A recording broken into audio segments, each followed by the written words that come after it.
Bago natin umpisahan ang kwentong katatakutan, ay nais ko munang batiin ang bawat isa na sana ay nasa mabubuti kayong kalagayan saan man panig kayo dito sa mundo naroroon.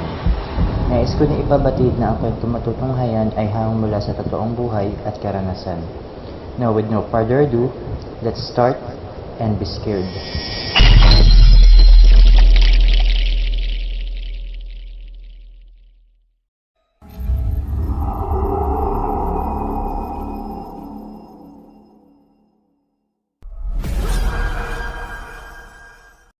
Magandang araw po sa lahat ng mga nakikinig, lalong-lalo na po sa mga admin at sa bumubuo nitong Pinoy Creepy Tales channel, partikular na kay narrator Boss Giancarlo, sa walang sawang pagbabahagi ng mga kwentong katatakutan at kababalaghan para sa ating lahat.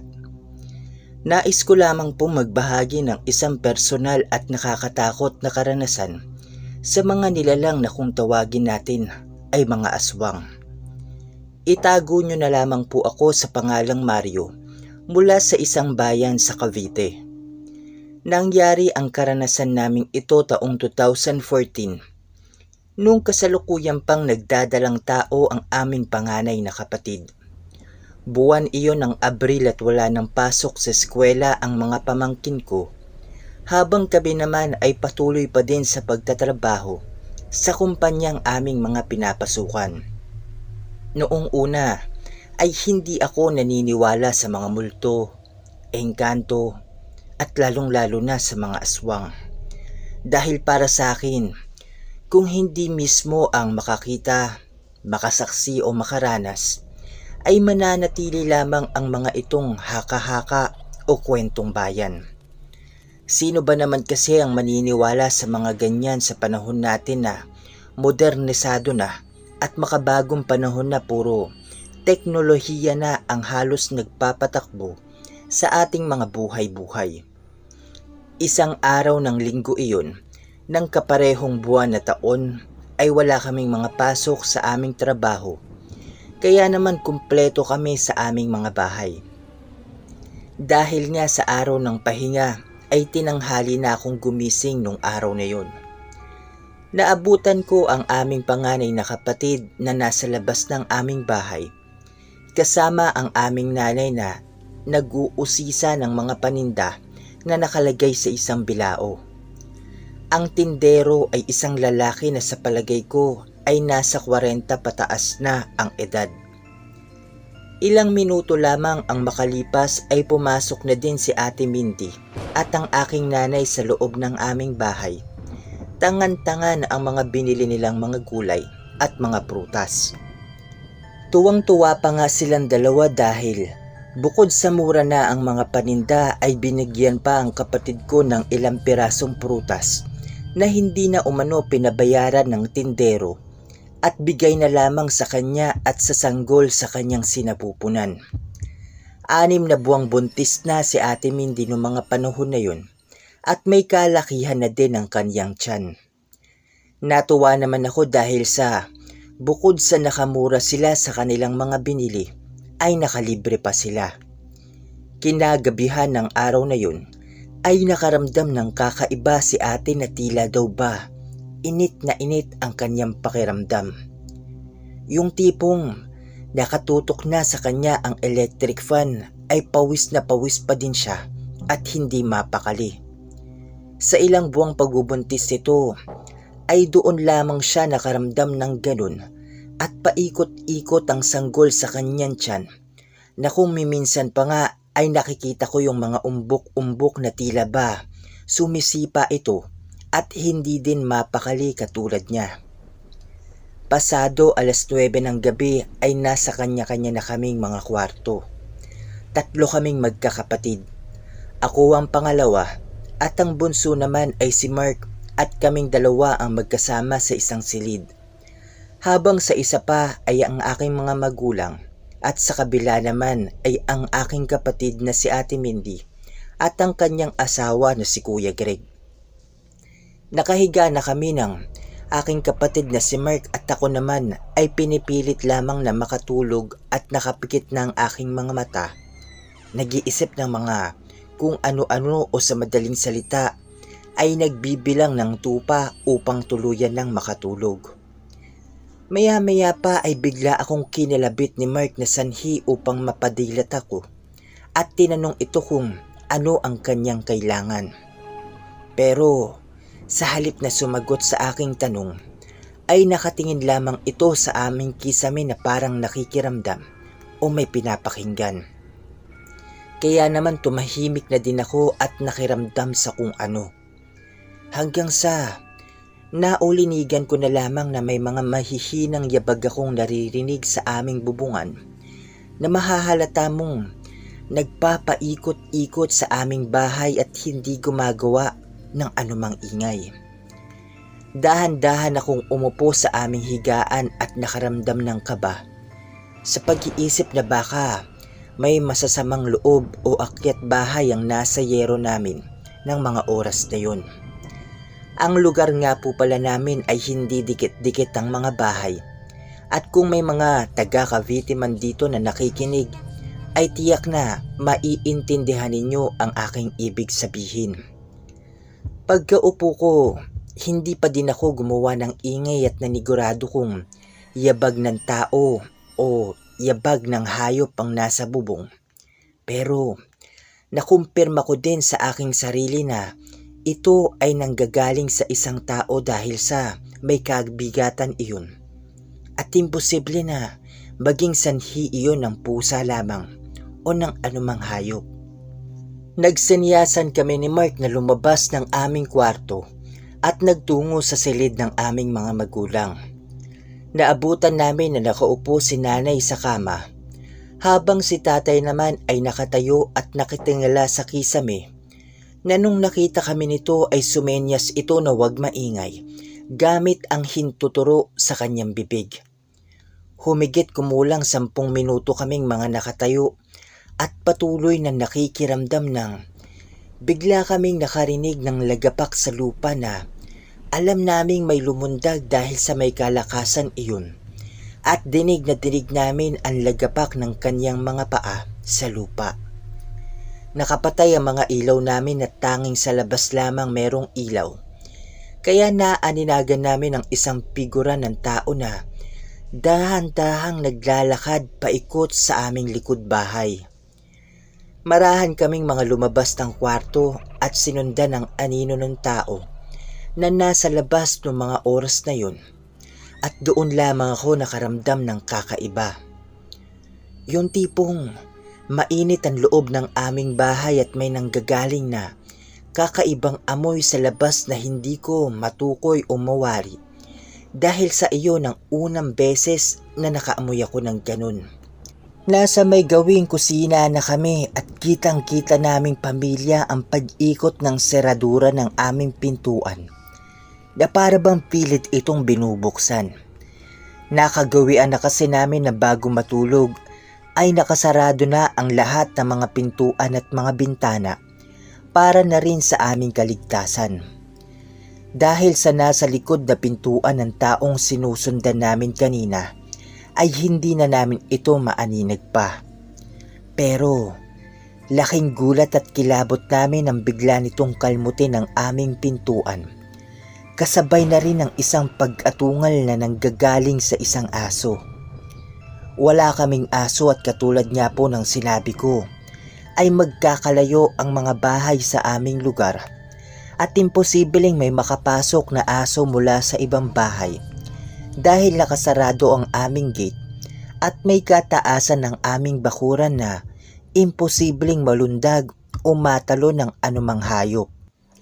Nabakas ko ang galit sa mukha ng aking tatay nung biglang dumaing si Ate Mindy sa kanilang silid at lumabas si Kuya Greg na tila ba natataranta. Napaantada ito nang makita kami sa kusina at itinuro namin ang pintuan.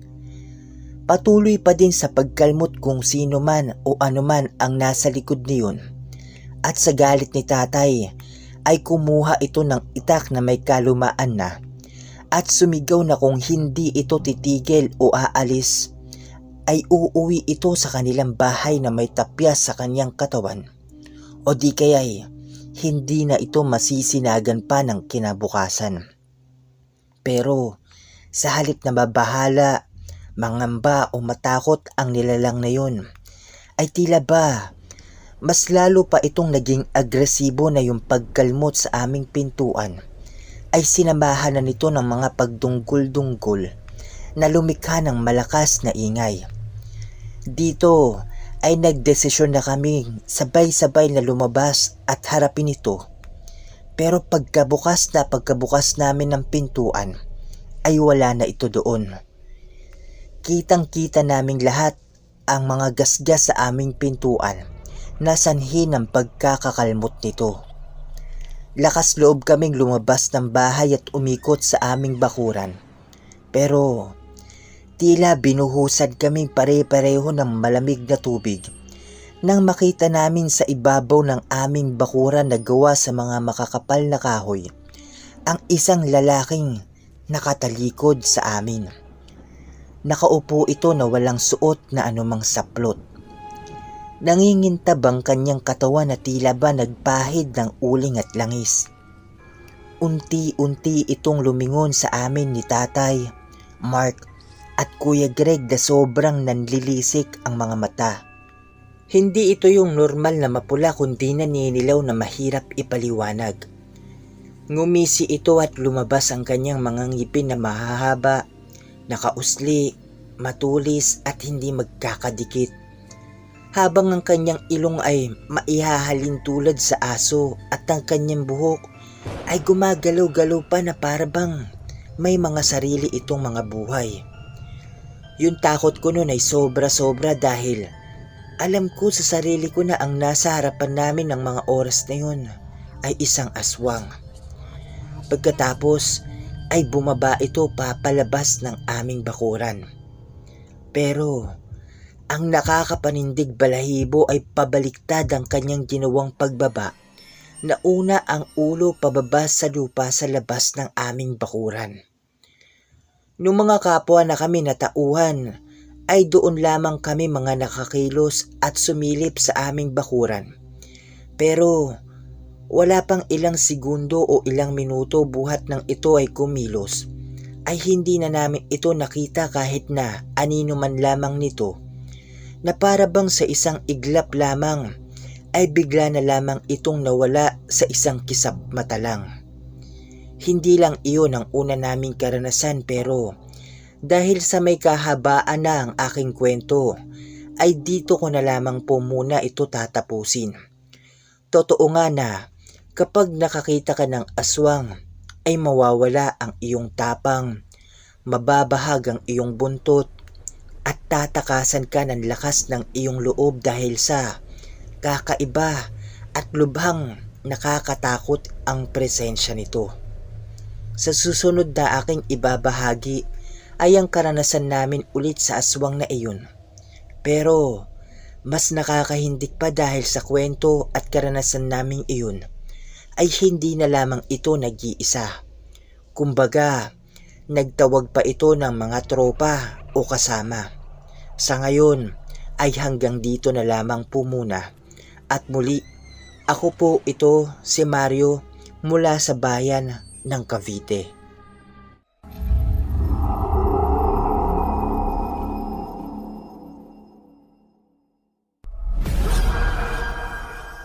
So, ayan po, magandang araw mga ka-Creepy Tales. Pasensya na po kung wala tayong update kahapon. Bale, ngayong araw po ay dalawang update o dalawang kwento yung ibabahagi natin. Para yung isa ay para ngayon, tapos yung isa po ay para mamayang gabi. Pasensya na din po kung may mga nagsasabi na mahina daw yung audio. Pakiramdam ko baka yan sa connection yan habang nagre-record o nag-edit ako. Alam nyo naman po na isa tong lugar namin, isa tong Rizal sa tinamaan ng bagyong Ulysses. Hanggang ngayon mahina pa rin o mahirap pa rin yung connection ng internet dito sa amin. Kaya ginagawan ko lang ng paraan para makapag-update araw-araw. Kaya ayun po, pagpasensyahan nyo na po muli. Pero sa oras po na umayos o bumalik po sa dati yung internet connection namin dito sa lugar namin, asahan niyo po na araw-araw po makakapag-update na ulit tayo. O sa palagay ko naman kasi nababawi ko rin naman yung mga araw na hindi tayo nakakapagbahagi ng mga kwento kasi sa isang araw ginagawa ko dalawang update naman yun na ibabahagi natin dito sa ating Pinoy Creepy Tales channel. So, yan po. Asahan nyo po mamayang gabi na may panibagong kwento tayong ibabahagi dito sa PCT. Sana po ay maabangan ninyo. At sa mga naghihintay ng kwentong engkwentro ni Sir Anthony, ng sender dun sa kwentong iyon, konting tiyaga, konting pasensya lamang po dahil nag-uusap naman po kami na masyado lang daw siyang abala sa trabaho. Samahan pa na tinamaan din sila ng bagyo na Ulysses, kaya hindi niya kagad matapos yung kasunod na o yung kadugtong nung kwentong engkwentro. So, konting pasensya lamang po. Ayan po. So, bago natin tuluyan tapusin ang video na ito, isang mabilisang shoutout po muna muli sa lahat ng mga nag-comment sa ating last update at sa ating mga new subscribers. So, ayan po. Shoutout po to these following people. Hello po kay Miss Marites Guevara, kay Miss Angela Michelson. Ayan, sabi niya bakit daw yung audio natin ay lumalakas tapos humihina. Minsan daw mahirap intindihin. So, pasensya na po kay Miss Angela. Ayun nga po, kasi katulad ng sabi ko, baka po yan sa connection dito kasi kapag nag-edit ako, depende po sa connection ng wifi namin. So, ayan, pasensya na po. Pero kung once na umokay na po yung internet namin dito sa lugar, panigurado naman na babalik sa dati yung audio natin. Ayan. Hello din po kay Boss Pedro Tampos, kay Miss Jennifer Davis ng New York City. Maraming salamat po sa patuloy na pagsuporta, pakikinig dito sa PCT. Mag-iingat po kayo dyan sa New York, Miss Jennifer Davis. Binabati ko rin po syempre si Miss Maria Fumoto, na kasamang nakikinig ang kanyang auntie and cousin sa Osaka, Japan. Thank you po sa walang sawang suporta sa PCT channel. Binabati ko din po syempre si Boss Ivan Maliksi, si Boss Vincent Reyes, si Miss Roselia Doria, si Miss Christine Olson na isa sa ating masugid na tagapakinig. Mag-iingat po kayo dyan sa Sweden, Miss Christine Olson, and thank you po sa patuloy na pagsuporta, pagtangkilik nyo dito sa PCT channel. Binabati ko din po syempre si Miss Charlene Gumansing na nakikinig mula sa Oman, si Miss Sarah King, si Miss Secret Love and Life Confessions na isang love story channel, Tagalog love story channel. Kung gusto nyo magpahinga sa mga kwentong katatakutan, punta lang po kayo sa Secret Love and Life Confessions. And binabati ko rin po syempre si Boss Bobby Ongsueco, si Miss Carmelita Mabanag, si Boss Jamer Balarmino ng Hong Kong. Maraming salamat po sa inyo, boss. Binabati ko rin po syempre si Miss Teresita Sareno, si Miss Carmelita Mabanag, si Miss Iris Tachibana, si Boss SK, si Miss Sweet Lady Centeno, si Boss Jan Reniel Zacate, si Miss Jude's Evening Store, si Miss Filipina Palsario, si Miss Marichelle de Guzman, at ang mga kasamahan niyang nakikinig sa kanilang bahay. Maraming salamat po, Miss Marichelle de Guzman, kasi sa simula pa lang nitong PCT channel, hindi nyo nakaligtaan o nakalimutang makinig sa mga naibabahagi naming kwento dito. Yan, maraming salamat po at mag-iingat kayo palagi. Binabati ko rin po syempre si Miss Angelina Suzuki, si Miss Ophelia Yasin, si Miss Annie Abdullah na nakikinig mula sa Singapore, si Boss Nelson De Jose, si Boss Beltran Dalen Jr., si Miss Nadine Usman na nakikinig mula sa Bahrain. Thank you po sa inyo, Miss Nadine. Mag-iingat po kayo palagi dyan sa Bahrain, and God bless po. Shoutout din po kay Miss Rowena Loyola, kay Miss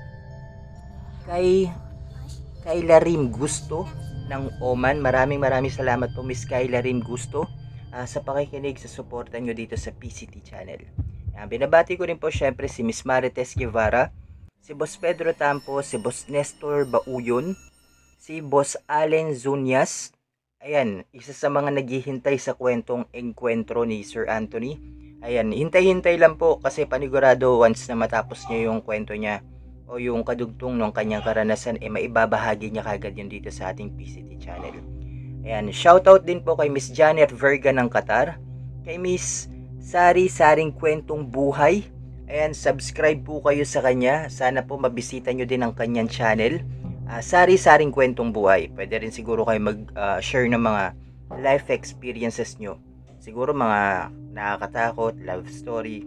Ayan, pwede nyo yan. Punta lang kayo sa channel nila.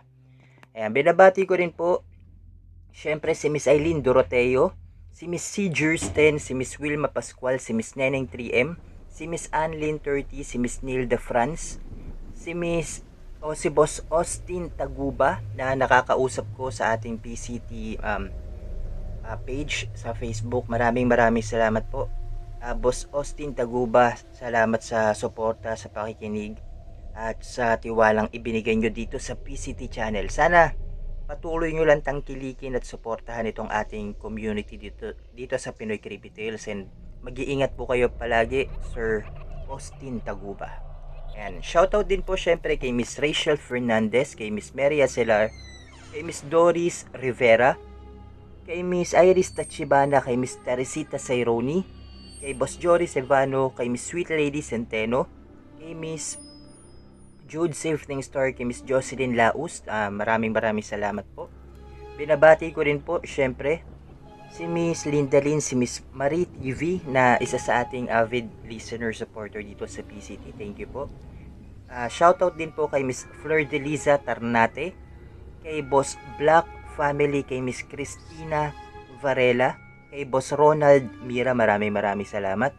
Binabati ko rin po syempre si Miss Aline Competente, si Boss Nelson De Jose, si Boss Toyam Palmanares, si Miss Cyril Malabs. Uyun, si Miss Cyril Malabs, kamusta na po? Salamat at nakapakinig ulit kayo dito sa ating dito sa PCT channel, Miss Cyril. Thank you po sa suporta ninyo. Binabati ko rin po syempre si Miss Rhea O Vlog, si Miss 777 Hires, si Miss Yas Akbara TV. Sana po masuportahan nyo din daw ang kanyang channel, Yaz Akbara TV. Ayan, hello din po kay Miss Nika Fernandez, kay Miss Rhea Remorosa Cabanilla. Ayan, nabubulol-bulol pa ako. Ayan, thank you po Miss Rhea. Binabati ko rin po si Miss Linda Lynn, si Miss Jesseline Barba, si Boss Timothy James na isa sa ating masugid na taga-subaybay, taga-suporta dito sa PCT channel. Maraming salamat. Hello din po syempre kay Boss Kenneth Jones A. Nicolas. Sabi niya, kapag daw na-heart ko yung comment niya, matatapos siya kagad yung module niya. Talagang ganun. Kailangan boss, kahit anong mangyari, tapusin natin yung module. Kasi importante yan para sa kinabukasan natin yan. Ayan, binabati ko rin po syempre si Miss Kate Malay na pinapabati ang kanyang dalawang anak ni si Francine and Kian. Ayan, thank you sa support at pakikinig nyo dito sa PCT channel, kay Miss Kate Malay, kay Francine and kay Kian. Shoutout din po kay Miss Rain Lazaro, kay Miss Zelly Gonzalez, kay Boss Majin III, kay Miss Iris Tachibana, kay Boss Froilan Kabuang, at kay Boss Fernandito Hernando ng Tampak, Aguilar, Pangasinan. Ayan, maraming salamat po sa lahat ng mga sumusuporta, sa mga magsasubscribe pa lang. Thank you po sa tiwala ninyo dito sa ating Pinoy Creepy Tales channel. Hanggang sa susunod po na takutan mga ka-Creepy Tales, God bless you all po. Maraming salamat sa mga nakikinig at makikinig pa lamang. Nakalagay sa description box ang email kung saan pwede kayong magpadala ng mga nakakatakot na karanasan at kababalaghan. Huwag po natin kalimutan mag-subscribe, i-share, at i-like ang video. Comment down below para sa mga shoutouts sa next video. Until next time everyone, happy creepy tales!